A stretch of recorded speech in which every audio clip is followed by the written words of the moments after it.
Aratero solo e compiano. We man what they now didn't what they alone. Arakata di segaka payasaka amang tito atibura. When it target to Wayne, make a say you are attacked to Zakaluni, but a papa clone. Datum a dream at Tonambosu, a pillow chimney. Akunita, a Twitter, as we made one in Taplata Lebatova. Eri a tuiga the Pokaya Shidena at Yukumishu, Jippelin Poa at Tuba Pialacana. The three, when I get her here at 3, you are not so the neighbor. But here at 3 love to Hogolino. Would you a Jan Kanji Sakun?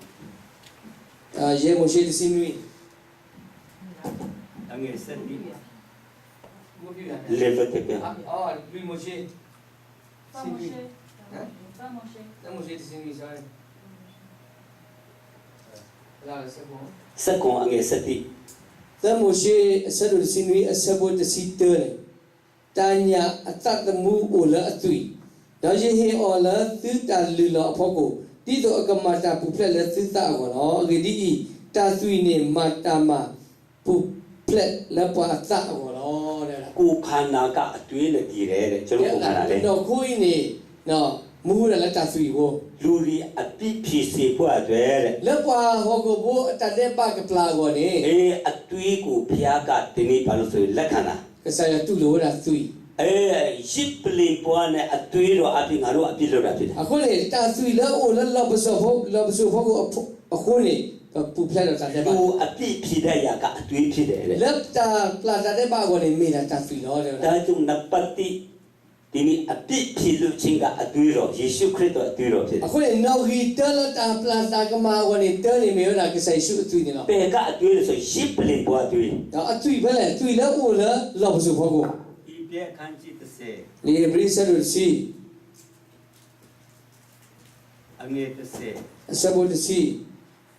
Let that Bata e packet or that so sweet. Let that pato ye shoot and no coat the blow. Hula.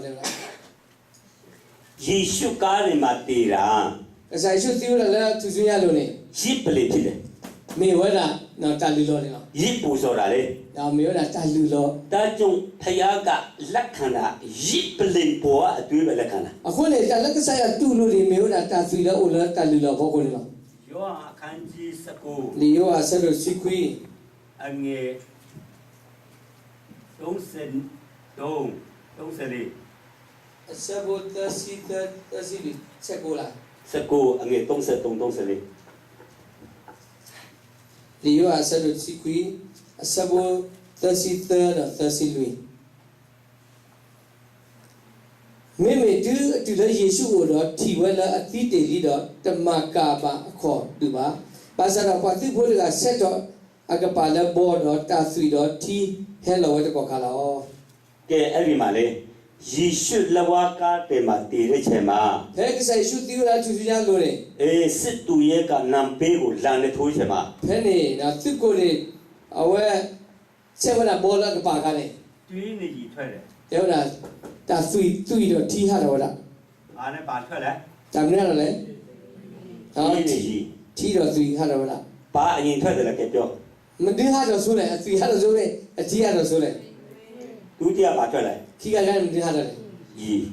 T had order. Every John up by John of Quabi Piopiana. Tagi Kani, lucky the Pagano Pada with there. Tea a tuiga paya at where. I left 3 way name me when I like a Sayawa. Ye got loot. Maybe let teeny me when I left Wahobo. Danya Tema, that's it to the Angosia. Let up Ulabuni hat to that. Lola Susan and Metala Locomo Madama. Dajo Jishu Creto Lawaka de Ha, Zippelin Chile. I couldn't say shoot at Tuzunia Kera Metal Mera Love Soon. Zippelin Poa at Tuku Jupiba. Sorry, Mera Tali Law. Now, he knew that 3 left Tali Law, Pogo Weaver. Tuku de Shipro He. I went outside me what a Politan doctor. 2 years at Tuku Jupima. He knew that 3 Weaver.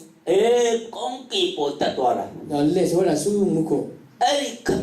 Taro Yishu at Tuku Camero Camirechema. Now, Peppa is a tea where I poke at 3. Camero Payapalu second saddle. Penny Pagasayani Pa, a thought. Now, Bata Dilani. Salang Lisa Chang Linga. Sit up and receive you.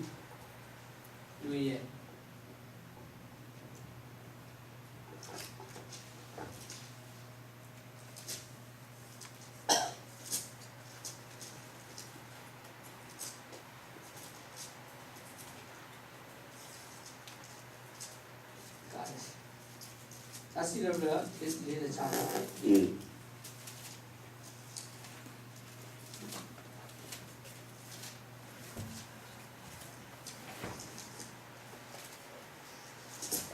အစီရဗရာကြီးလူစီခုစဘောလူရရင်တီမောဘွားအတီဖတ်ဒေတဖာနေနိတခုရွာအဝေးဒါတော်တော်တကအိုဆိုလောဆောဆွီလောရွာအဝဲလာတကိဘူးလောတခုတဝပါလက်မှုစေဝါတော်နေရွာကမဆောလော ကဲအဲ့ဒီမှာပါပြောဆိုရင်မြို့တမြို့မြစ်တမြစ်ရှိတယ်တဲ့ တယ်ဗလားတီမောဘွားအဝဲလာတခါတယ်ဗလား အဲ့ဒီမြစ်ကြီးကစီးပြီးမှဖျားချင်းဝတဲ့မြို့တော်ကိုရှင်လန်းစေတယ် ဒါတီဝဲနေရွာလဝဲတာဝီမှတော့ကဲရဝဲတာတခုလရွာဝ လောကမြစ်ကြီးကောင်းကင်ပေါ်တက်တာရှိလား ဟောကိုအတိကလို့လက်တော်လက်မှုကိုအိုသေးရတာလေ မရှိဘူးအဲ့ဒါခရစ်တော်ရဲ့အသွေးတော်တက်မဲ့အကြောင်းပြောတာ အဝဲနေတေဝနာပါခါလည်းကစားခရစ်အသွေးကလေးတော်တာအကေတယ် ခရစ်တော်ရဲ့အသွေးကိုယူပြီးမှခမဲတော်ဖျားစီယူသွားတာလေ အခုလည်းကစားခရစ်လက်စောတဲ့အသွေးတော်လက်တော်တာစူပါကစားရောဦးနေ ယေရှုခရစ်တော်ကိုတည်းသူ့ရဲ့အသွေး ကစားယေရှုအနောကစားလာဝဲအသွေး ကားရင်ပေါ်မှာတွန်းခဲ့တဲ့အသွေး မေဝလာသွေးလက်ပါတာကလောလက်သူစုညာလို့ သူကိုတည်းရစ်ပရောဟိ တော့အဝဲနောက်ဆိုင်မေပွားလူတာတို့ လောကလူလက်ဖြစ်လို့ပိတ်မှန်တော်ထဲသူမဝင်ဘူး တော့အဝဲတနည်းလို့လာကလူလက်ပွားတေးအော်လို့ဟောကိုပါ ကောင်းကင်ကိုထဲဝင်သွားတာ မင်းနည်းလို့လာလက်မှုကိုလေနော် ခမဲတော်ဖျားကိုတော့ပြတာ တော့ဝဲလက်တင်းနေဝလာပါကစားရောနေ ခမဲတော်ဖျားက ကပါကစားရောကနေ သားတော်ယေရှုခရစ်တော်ရဲ့အသွေးကိုမြည်လိုက်ချင်မှာ ဖက်တီဝဲလာဖိုးခွားယေရှုအသွေးခါနေ စိတ်ချမ်းသာသွားတယ် တေဝနာအသွမိသမှုတော်မှာ ဖ နော် ျားချင်းဝတ်တော်မြို့တော်ကိုရှင်လန်းစေတာဟာလေလုယာ တူတူခူတာခူလာယွာဝင်းနေလို့တဲ့လား ယေရှုခရစ်တော်အသွေးတော်မြည်ချင်မှာခမဲတော်စိတ်ချမ်းသာသွားတယ် တော့ဖက်တီဝဲလာယေရှုသွေးကနေပါကစားနေတခူလာလို့ အဲ့ဒီချင်မှာကြော်ညာချက်ပစုံထုတ်တယ်ဟိဘဲခန်းချစ်တဲ့ တော့ဖက်နေတော့တာပုပ္ပဖလာတော့တာအိုတမီဖက်နေကြီးပရိဆလူစီ အငယ်စခွညမှာ ဆေဝတ်စီနွေနေ တဖန်တုံသူရုပြမချင်းလူကျိုးချင်းအပြည့်များကိုငါမအောင်မေပဲနေမီတဲ့ဟာလေလုယာ အာမင်တေဝနာတော့တာလက်ပါတော့တာအတာတော့နေယေတသိနော်ထော်လာပါတေဝနာ လူဒီလုံမာတဲ့အပြည့်ကိုငါတရိပ်မရတော့မေ့ပလိုက်မယ် တေဝနာပွာဟောကဘလာအမတာကမာဒီမှာယေတသိနော်လာပါ ခွင့်လွတ်လိုက်တာခွင့်လွတ်လိုက်တာဟာလေလုယာ ဒီပလာဗီယိုလီအာမင် အသွေးတော်ကြောင့်ခွင့်လွတ်ချခါတာ လက်အသွေးကိုလေပါတာပလာအောင်နော် အဲ့ဒါကခရိယန်ဒီအတွက်ပဲမဟုတ်ဘူး အဝဲနေတမေတဲ့ပွာခရစ်ဖိုးအော်လဲတမေပါ ကပ္ပါလောကတခုလုံးရဲ့အပြည့်ကျွေးကိုလွတ်ပေးလိုက်တာဟာလေလုယာ ဟောကတော့တမေတဲ့ပါခဲလကစနေပါတာပလာလီ ကဲတိယောဒီတဲ့ပဲပြောမယ် တယောဟာ အခန်းကြီးတိ ဆလုတ အငယ်ခွညမှာ ဆဘနွိနေ ဘုရားခင်ဤသားတော် ဆာယောအဖိုး ယေရှုခရစ်အသွေးတော်ဒီ ယေရှုခရစ်အသွေးနေ ငါတို့အပြည့်ရှိတဲ့မြတ်ကို ကရဲမေပတာတဲ့ပါခဲလကစနေ စီကြောတော်မူ၏ဟာလေလုယာ ဝေရတယ်နော်အာမင် အဲ့ဒါကပါနစီတဲ့ဆိုအသွေးတော်နဲ့စီတာ သီဝရနဲ့သီဝရလည်းအသွေးတာဝဲနေ ကဲဒီနေ့ကျမ်းစာမှာငါတို့အပြည့်စီတာအသွေးတော် အခုလေလက်လီစစုတလာသီဝိပတာတဲ့ပါနေမေဝလာသွေး ခင်ဗျားတို့ကျွန်တော်မေးမယ် ယေကသီဝသီ ကျွန်တော်အပြည့်စီတာပါနစီလိုက် ဘဝနေပသေးပတာတဲ့ပါနေသီရမနေလေ အသွေးတော်နဲ့ လက်သွေး စီးတယ်လို့ကျမ်းစာမှာပြောတယ်နော် လီစရီတဲ့လက်သီဝရမယာ လက်တွေ့စီးဘူးလား နော်နေလက်သီရ စီးဘူးလားကျမ်းစာမှာတော့ပြောတယ်ဒါပေမဲ့လက်တွေ့မစီးဘူးလား လီစရီတဲ့လက်သွေးလက်နော်ခုနကောပသေးရလက်သွေး အဲ့ဒါပေမာစီးတယ်လေဆိုတာအရေးကြီးတာ အဝနေတာဝနေသီဝရနေဖဲလေခါလေနေ အပြည့်လုံးတဲ့နေရာစီးတယ်ဆိုရင်ယေရှုခဏနာတေမရမယ်တဲ့ နော်ဖဲတာတဲ့ပါတာမတာကမလောကမေသင်းနေကစားရှုကပါသီးခဲလား ကဲတင်ချီရပါတယ်ဆိုတော့ဖယားသားသမီးတွေကအပြည့်ပြန်လောက်လာ နော်ပွာလာအနေတောက်ဒီကောကလေးရွာအဖိုးဘိုးဘွားတွေပါလေမာနီတကမာရီယာ အပြည့်လောက်လာ မာရီယာ လောက်တယ်မဟုတ်လား မာရီမေယာ တမဟောမှာအပြည့်လောက်တိုင်းတခါလေတူးနာတက်လာလေ မေမလလီဆောစီလောမာတာနဲ့ပါကောဘလောနဲ့ကောဘလောနေအဝဲတွေပါမာသီဝလာသူ့ဖို့တွေကလောဖို့တွေ ဟိဘေခန်းကြီးကိုဒီနေ့ပြော ဆလူခွီ 25 Sabo Kisi ye 26မှာပါပြောလို့ဆို Kisi Kuni Devra Dile အပြစ်လုပ်တဲ့ညာစီးမဆိုရင်တဲ့ Mepa Devra let Matande Balone ယေရှုဟာချိန်ဖန်များစွာအသေးခံရမယ် Kisa Isu Kapado Dita Ablo de la Devra မဟုတ်လား Mia အဲ့ဒါအပြစ်လုပ်တဲ့ညာစီးတာမဟုတ်ဘူးပြောချင်တာတော့ The me la Kapatibra Kei let Tamatande Balone ba အပြစ်ရှိတဲ့ညာစီးတာ No me wala let Tande Ba Ulone no ကဲခင်ဗျားတို့တပေါ်ပေါ်ကျွန်တော်ပြောပြမယ် Akuni Gatevra Tia Signa Pogina အပြစ်ဆိုတာဘသူရဲ့စီကံဆိုဖျားရဲ့စီကံ Talat Tande Ba No when me meta Tatura Tol me wala Joa Tatura ဒီ Tol ဟာအပြစ်ဖြစ်တဲ့တာအပြစ်မဟုတ်ဘူးဆိုခွဲပေးတာဖျားကလေ Ta away me Tande Ba away ni Timi Tande Ba Mane Kasa no power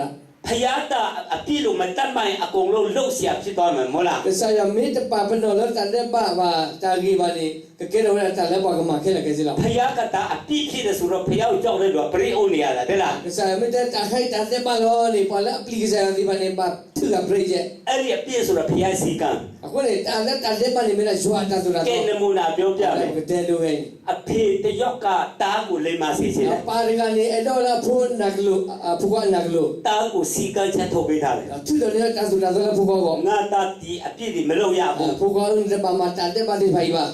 စီကံချက်ထုတ်ပေးမှာ Yu la Tudo Tatura Tol wi ni တားကအဖေရဲ့စီကံကိုချိုးဖောက်ပြီးမှအပြစ်လုပ်တယ် Phukwa ni le khopta wala pa atama lu ni ro ma wala Tande Ba lo အဖေကောင်းနာတလားပဲ့နာတလားနှလုံးနာတလား Pariga ya ku ta hisa sa sa me de ha ba sa နှလုံးနာမလား ba lu atu sa sa lo ဒါဆိုရင် me di ni တားကအပြစ်ပဲမှာလုပ်တာလေ Do phukwa ga le ma Tande Ba phele အဖေရဲ့စီကံချက်ကနှလုံးကနဲ့တတ်မှတ်ထားတာလေ Pa atasu ta so ni pa ta pa lo la he la sa bu နှလုံးနာတယ်ဆိုတဲ့အတိပ္ပကတားရဲ့အပြစ်ကအဖေနှလုံးထဲမှာရှိနေတာရှိနေတာ No ta la ata sa si da ni phukwa ga Tande Ba ni no o wala la pa sa တွေးနှလုံးနဲ့မှတ်ထားတာ no awe ma no ga la ata ni ကဲအဲ့ဒီလိုပဲ di ni so lo ပုံဆွဲပြမယ် tu bia sa ko be ni ယေရမိ Yeremia အခန်းကြီး၄အငယ်19 sadu lui sa wo sinui ငါအတဲတီနာဤငါအတဲတီနာဤငါနှလုံးအရေးပြလဲနာဤငါနှလုံးပူဆွေးငါတိသိစီလိုမနေနိုင်လို့ပြောတယ် Yeremia sadu lui sa wo de si kui ye puyo de asoke la ye ta ki bu lo ye ta to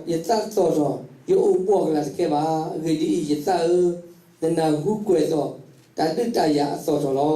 ကဲလူဒီအပြစ်လုံးတိုင်းဒီမှာအပြစ်ကဖျားနှလုံးထဲမှာရှိသွားပြီ Akule pa ho ko bu la amma Tande Ba ta ga la ni ma we ni Tande Ba ni o la ta bu ve ကဲဥပမာခမရတို့တဘောပုံပြောက do yu te bia လက်ပေတယ်ဆိုရင်ချီတော့စီလို့ပြောမလား da su ba early le ti la ko le si we ke cho a ti ke so ya ဘယ်မှာစီရမလဲ ba ti lo လက်စီမပြောမှာမလား su ba early me ti su ma si ke so lo အပြစ်ရှိတာဘယ်မှာရှိဆိုဖျားနှလုံးထဲမှာရှိတာ Tande Ba o so li de o la pe le o la le jo a ta bu le ဘယ်သူနှလုံးလဲ ma de ga ta le ဖျားနှလုံးထဲမှာအပြစ်ရှိနေတာလေ le jo a ta ki bu le no ta de ba we le o la လူတွေအပြစ်လို့တဲ့အတဲနာတာလေ da pa ma Tande Ba ta blo la ga ni a we sa ငါ la နှလုံးနာတယ်ဆိုတာသူအပြစ်ကတွေးနှလုံးထဲမှာရှိနေတာ Akule Tande Ba ga ni o la ta ki bu le တဘောပေါက်လား na ba ni ဒါဆိုရင်အပြစ်လို့တဲ့ညာစီးသလားအပြစ်ရှိတဲ့ညာစီးသလား Akule awale ti wala le ma Tande Ba lo a me de me Tande Ba o lo le ဒါဆိုရင်အပြစ်လို့တဲ့ညာစီးမဆိုခရစ်တော်ခဏနာတည်မှရပါတယ် me ဟုတ်လား ba le ti wala le Tande Ba lo ru kri ba si ke lo အပြစ်ရှိတဲ့ညာတော့စီးတာ Akule ba ti wala le Tande Ba he o lo le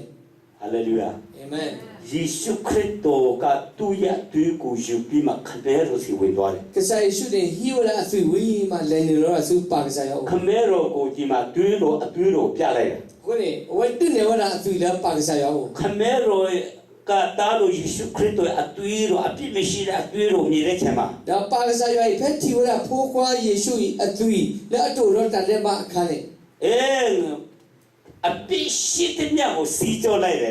ဒါကရက်မေတာကမတ်ခဲလက်တန်တဲ့မခဲလက်ကနေသေဆုံးပြီးတော့ Paya ke taro Yesu Kristo atuiro ngaro api shitnya sira. အခုယေရှုခရစ်ရွာဘုရားယေရှုခရစ်အသွေးတွေသေဆုံးပြီးတန်တဲ့မခဲလက် Pema sizo paya ne long tema to siro. တော့လက်သေဝလက်သေဝလက်ရွာအသက်ကြီးဘူးလေ Kullu chi aju te yaw la lu po ma te yaw to. တော့မင်းမလက်တာပြတာဘူးလက်တန်နေပါတာပလာတာပလဲကိုလေဥဝရလက်ပွားဟောကိုဘို့လို့ Hallelujah. အာမင် Ada aju te yaw la lu po ma te yaw to. အခုလေတာပြတာဘူးလက်တန်နေပါတာခွတ်တယ်ဟိဥဝရလက်ပွားဟောကိုဘို့လို့ Sire sura paya te ke api shitnya sile ro. တော့တလတာသေဝလက်သေဝလက်တန်တဲ့မအိုလို့လေကစားသေဝလက် Kullu chi aju Jesu ka lu po ma khansa to. Hallelujah. တန်တဲ့မတာပြတာဘူးလေကဲရဝရလက်ပွားဟောကိုဘို့ Da jo Yesu Kristo atuiro ka api phide atika di lo ma lo la. အခုလေကစားယေရှုအသွေးဝိနေမေဝရအခုသေးလနော်ပလာတာတဲ့မအဝတယ်နော် Themyo ya jang ခီမိုရှိ akhan chi sani အဆက်တို့တစီခီ ဒီတဲ့မပြောနော်တမဟောင်းမှာအကုတုပြီမှာတူးတတ်တယ် လာလီဆိုစီလလီပူနေနော်လက်ကိုအခုတွေပါပါမသီးရသို့ဖို့ ဣတရီလာလူမျိုးဂျုံဘွားကလွတ်ဖို့အတွက် ဒီတော့ဘာဣသရေလနော်လာဘာကူဘာတူကူအလောနေကဟာတော့ဘာကိုကနေတယ်ဖူပလက်ကောနေ အဲ့ဒီတူးတက်ပြီမှာအသွေးကိုတစ်ခါအပြင်ထဲမှာလဲရတယ် ဘာမသီးတော့ဖို့ဝီးမှာပါထွားရအသူနေလက်တွေလို့လေဟုတ်လား အသွေးကိုငါမြည်တဲ့ချိန်မှာလုံသွားမယ် ဒါရမင်းတီဝရတာသူနေရေကလေးတလက်ပြီးတော့လား အေးအပြင်ဖက်မှာလဲတယ်ဆိုတာဘယ်သူမြည်ဖို့လဲ ဒါတာနော်ဒါဖူော်လက်တွေခနဲ့မတကကတိရောလေ ဖျားမြည်ဖို့ လက်ရွာကတိရော အထဲမှာနေတဲ့လူမမရောက်လေ ဘာလဲဝလတာဘူးတိတယ် အေးဒါကြောင့်ဒီမှာကြည့်ကိုခန္ဓာတဲ့ယေရှုကိုခန္ဓာတဲ့ထွက်တာပထမအသွေးကဖျားမြည်ဖို့ အခုလေကစားယေရှုလာဘာသာဆဲလာဘောနေတာလာဟာတော့ဆုတယ်လက်သွေးနေပြီးတော့ရွာကတိဝရ အေးဒီပါဆွေဒီအသွေးတော်ကျွန်တော်အပြည့်လို့တာဖြစ်တယ် အခုလေမစရိယခေါပလက်သွေးဝဲနေခုလာ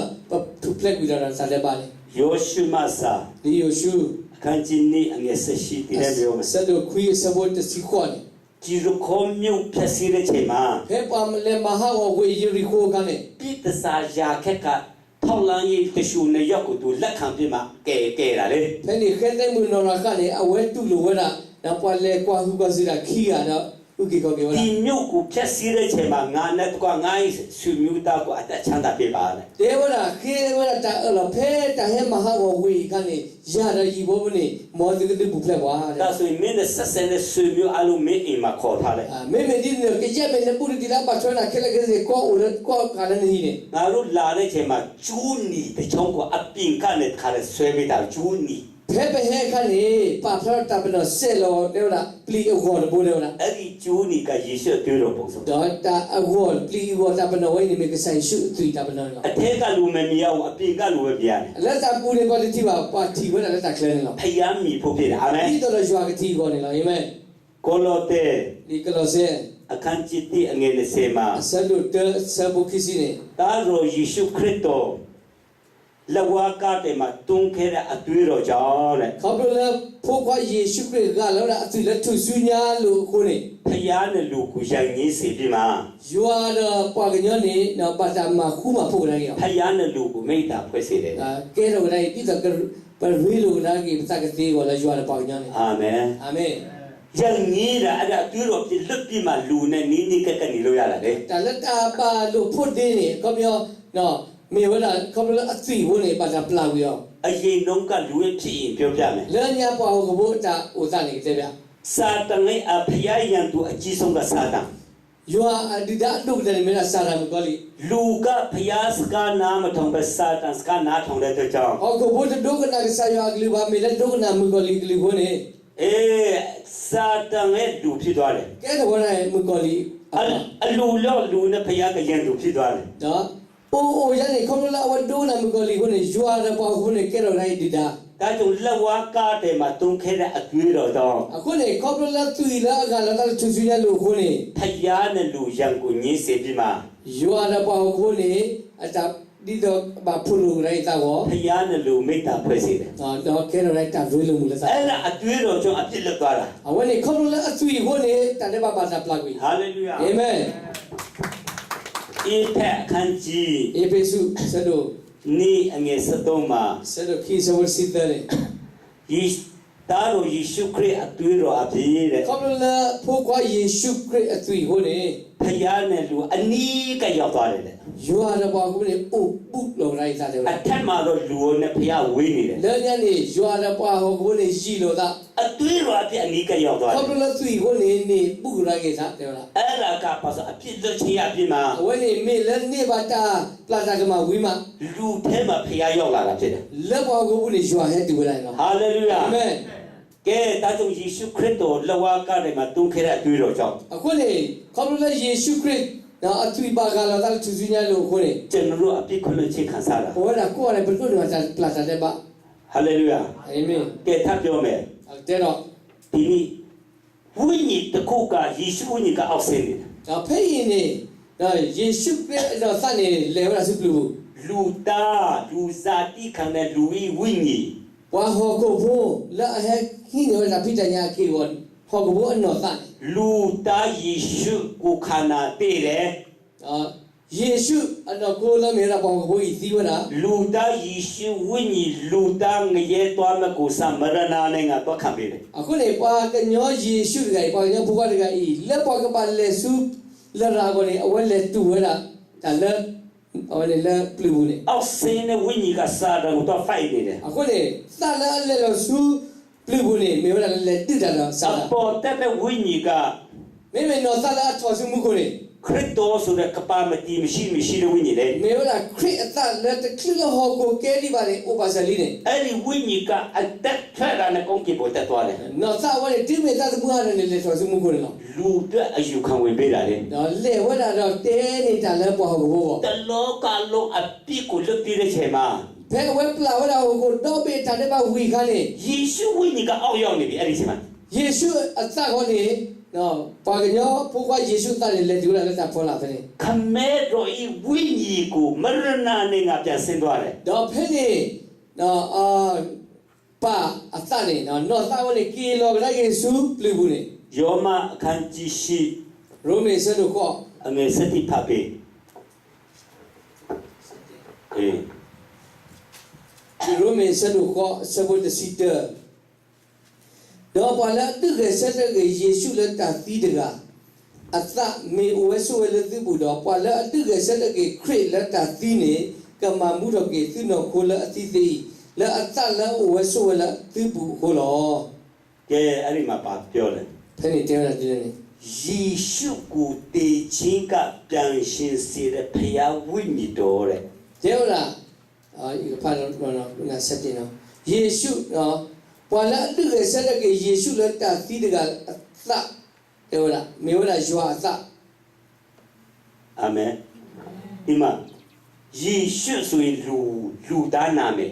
ယေရှုနေမေလာပွာကညောပုကွာအမိ လူဤဝိညာဉ် မေလာပွာဟောကဘောအနာသာ အဲ့ဒီယေရှုကိုပြန်ရှင်စေတာဖယားကဝိညာဉ်တဲ့ တော့ယေရှုတကယ်ဒါလည်းအတိဘူးတော့လည်းယေရှုနေမေလာယွာအသတယ်လား တလောကလုံးအသွေးတော်ကြောင့်အပြစ်လွတ်ခြင်းကိုပေးပြီးမှကြီးညာပြီးမှ တော့ဟောကိုတော့ဘေအတတဲ့ဘာကိုနေပလာရဝီတော့ကိုတော့တော့လာတဲဝီမ ခမဲတော်ဖယားဝိညာဉ်ကပေတိစင်တော်ဆိုရင်မရဏနိုင်ငံယေရှုဝိညာဉ်ထဲဝင်သွားတာ အခုနေယွာအသလောလာမှုကိုနေဟဲလောလာတော့နူလောလာလေယေရှုအသလောလာပြလို့ကနေ ကဲယေရှုဝိညာဉ်ထဲမှာခမဲတော်ဝိညာဉ်ဝင်လာပြီဆိုရင် အခုနေလေယေရှုအသဘူးနေတိမေပါအသဟဲတယ်လို့နေ ယေရှုအားရှိပြီလား ဇာရှုဒီဝလေ အားရှိလား အကီဝလေ စာတန်ကိုနိုင်လား မန္နမကလေးလေ စာတန်ကိုနိုင်မလား မန္နစီယာ ဖယားဝိညာဉ်ဝင်လာပြီဆိုစစ်ကိုအကြီးစားဝင်လာပြီလေ ဘယ်ယွာအသဟဲတယ်လို့နေဘယ်နေတော့ပါလာမဆရာမလို့ဟဲတယ်လို့လေ အဲ့ဒီချိန်မှာမာနဤတကူကိုချိုးပြဖြစ်စီတယ် ဟဲနေကနေမန္နဝဒမကလေးအတာဆိုတာကမောနေတယ် ဟာလေလုယာ အာမင် တုံးရဲ့မြောက်တော်နေ့မှာပြန်ရှင်လာတယ် တော့ပွဲတော်ဝိနေဝဲဟဲကေမူတော်လာကေ ဟာလေလုယာ အာမင် ကဲလုကာကျမ်းပိုက်ပဲမှတ်ထားမယ် လူကာ လုကာအခန်းကြီး23 လူကာဆက်တော့ခီစီသ 39 sabot thasi kui 53မှာ la lusi tane လူစုနေရောက်ကြမှာယေရှုကအသေးခံတာ na la tabla kia bersani kesai shu pada lut dia me လူစုတယောက်က na phene pa ga ni ယေရှုကိုကဲ့ရဲ့ပြီးပြောတယ် awat tu kesai shu de wala ဖယားသားမှလေ de me me yo apo ga ni ကိုလည်းကဲ mon ku ki go le na ငါတို့လည်းကဲပါတယ် na di no u ko pa si ko mo ဒါနဲ့သူတငယ်ချင်းကသူလူစုတယောက်ကသူတငယ်ချင်းဆုံးပါတယ် me la pa wa ga ni te ra ge ko ni တတိနဲ့နိုင်ငံတော်နဲ့ရှင်ပြီးကြွလာချိန်မှာငါ့ကိုတရိယာပါ de ka sa de phe bo mu ni no bo mu khan ni te do thok ya de ယနေ့ပင်ကနဲ့သူပရိတိတူပုံရှိတယ် sa ku le mu ma sat ye ne ko ro ya la paradiso ni la အာမင် amen ဘယ်မှာရောက်မလဲ ke tu la phele ပရိတိတူပုံ paradiso အဲ့ဒီဝိညာဉ်ကဒီမှာကားတွေမှာတက်ထွက်တာနဲ့ဒီမှာရှင်ပရောဟိဆိုတဲ့ခရစ်တော်ဝိညာဉ်ကအဲ့ဒီလူစုဝိညာဉ်ကိုပရိတိတူပုံခေါ်သွားတယ် do tu me ke sa ku ta mu ha to de ko ni no sa la mu ke la tabla bu ni no anno ta wa ni ke sa ku le ko ku la paradiso ni la นี่ก็คันจี ki ku ri tu sa do စနေအငယ်တိကနဲ့လေးမှာ sa do siki sa wo de la lu ni ပတတိတူပုံဆိုတာတက်ကြကောင်းကြီးပေါ့ ta le paradiso ni me na mu ko so so so ဒီမှာဒီလူစုဝိညာဉ်ကအဖရန်ရှင်ခွေမခေါ်တော့ဘူး do kwa de la i ni de le ko de la abraham ta na ba ba ဘာကြောင့်လဲဆိုရင် ba mu ko la ni ဒီနေ့ပါဆိုယေရှုအတွေ့အကြုံပြီးပြီ sa yesu ga la su wili အတွေ့အကြုံပြီးပြီတော့ဒီလူစုဝိညာဉ်ကတော့ကောင်းကင်ကိုတန်းခေါ်သွားတယ် ako le me la ga la su wili ko le tabla mu ka la po la ki ta de ga anno ta ni ke sa kri le ko ni lo la paradiso ni la ယေရှုလဝကတေမှာအတွေ့မတွန်းခင်မှာ te kri la ke sa yesu ga la atu le tu su nya li ba ka le တေတဲ့လူဝိညာဉ်ကအဖရန်ရှင်ခွေသွားနေတာ wa la ati de ba le ata ne ba le na phele le so abraham ta na ba ဒါကြောင့်ယေရှုအတွေ့တော်ဟာတမဟောင်းရဲ့အပြစ်ကပါကုန်တီတီလူတွေလို့မဲ့အပြစ် ako le yesu atu ni te kri la one la li so si lo li bu ta de ba de ba pa ma ta de ba pu da la li so i so bu ta de ba bu le de ba အဲ့ဒါအတွေ့တော်အဖြစ်ပြလို့ရှိရ khom lo la atu ko le pa ta pla ko yo khela အာမင် amen နပတိခရစ်တော်ကိုခန္ဓာထဲထွက်လာတဲ့အတွေ့က de la ke sa sui la ha la ke sa kre bu ne ဖယားအတွက်ဖြစ်တယ် me wa la ke sa yo ko ကဲရီကတော့လူအတွက်ဖြစ်တယ် na me me la thi ni la pa ko bo ko အဲ့တော့အေဖက် episu အခန်းကြီး9 sa lo ye အငယ်26 sa bo kisiku 29မှာ kisi nui ne de wa la le နှုတ်ကပတော်ရီနဲ့ငါတို့နှလုံးကိုစီးတာဟာလေလုယာ de wa thi la me la jwa ke li tha ko ni pa ta thi so ku ba de wa ဖယားကလုတ်ပေးသွားတဲ့လှုပ်ဆောင်ချက်ကိုကျမ်းစာမှာရေးထားတယ်ဒီမှာကျမ်းစာ sa yo ma ti ta la ta pi ta ma la ma ti ta de ba ni pa ta kwe wa la li so sui bu le lo ဘလုတ်ပေးသွားတော့ကျမ်းစာမှာမရေးထားဘူးဆိုရင်ကျွန်တော်တီးလို့မရဘူး ako ta la ma ti ta de ba me te kwe ta la li so sui le pe te ya de ba ကျမ်းစာမှာဖတ်တဲ့ချိန်မှာ he pa pa li so sui ka ဟာ ni ဒီလိုလုတ်ပေးသွားတယ် oh ma la li ko ဟာဒီလိုလုတ်ပေးသွားတယ် ma la li ko ကိုယ့်ရဲ့နှလုံးကိုနှုတ်ကပတော်ရီနဲ့စေးတာ ako ni me ta se wa la pa sa khom lo la thi la me la jwa ke li thai ဖ ni ယားနှလုံးကအတွေးတော်နဲ့စေးတာ le jwa ata na atui ko ni te so ku ba ဖယားရဲ့နှလုံးကိုစေးတာကိုကျမ်းစာမှာမှတ်တတ်တင်ထားတာ ako ni ke sa yo ata pa ta te so o ni la li so sui ni pa ta kwe na ba ဒါကြောင့်တွေးကအရင်ထွက်လာတယ် ako ni sui ha to la le nya ပြီးရီကနောက်ဆုံးထွက်လာ do thi he to la le ဖယားရဲ့နှလုံးကိုစေးတဲ့တွေး me ora sui la te so na ku ora yo ata ကျွန်တော်တို့နှလုံးစေးတာတော့နှုတ်ကပတော်ရီနဲ့စေးတာ me la po ora pa ta de ba ni pa ta te o la thi တပတ်လောက်ရှိပြီ thi la me jwa ke li tha နှလုံးတောက်စေးနေတာ ako ni do te nu ya li ke i pa te ora pa ta ni အခုလည်းနောက်ပတ်တနည်းလာပြီးဆက်စီအောင်မယ်အာမင် la ma ni ne pa ke ti ri ta ri တဘောပေါက်လား amen ဒါကြောင့်ဒီနေ့ယေရှုတုံးရက်အတွင်းမှာအကြီးမှဆုံးတည်တဲ့ချိန်မှာအလုပ်လုပ်တာတွေ့ရတယ် ako ni la so so to bu ke sa shu ti ka ni me ta la amma de ora ta ma la mu la pha do le lo ကဲအပေါ်တက်တာတော့ဒီနေ့အပြစ်ဖြစ်တဲ့အလုပ် ako ni le to la ta pho ko ni me ora na plata de ba အောက်ဆင်းလာတော့စာတိုင်းကောင်းကိုတော့ချိန်တာ me la lo la ta pho la ni me ora le ma te pu ra sa da ako အလုံးလူတွေပဲလုပ်သွားတယ် ke la ke se ni me la la pa ho ko bo ko no အာမင် amen ကဲမနေ့ဖြန်ကတော့ဒီသက်ဆုံးလာနော် ke me se he so ni wa se ကျွန်တော်တစ်ဖက်ကတော့ခီးသွားမယ် ခက်တဲ့စီနေတာကပါလေတာ အဲ့ဒါတရက်ခါလေကျုံပြိမယ်နော် သူပိတ်တော့နော်လာ Wednesday နေ တရက်ကျူရှင်ပြိမယ်နော် အဲ့တော့လည်းပိတ် တကယ်သင်္ကန်းစာအရေးကြီးတဲ့သင်္ကန်းစာအများကြီးချန်တယ် အခုလေအာမလိုလာရေတိုနေဝလာအာမလီ အရောက်တိုင်းဖျက်ကုန်ပြီ မောရဆူအဒီကောရစကေအာမင် Amen. La fe tu devi saga padi bagamapa. Sar creati devi ma chopa da de bale ko mu ke fe ke hallelujah.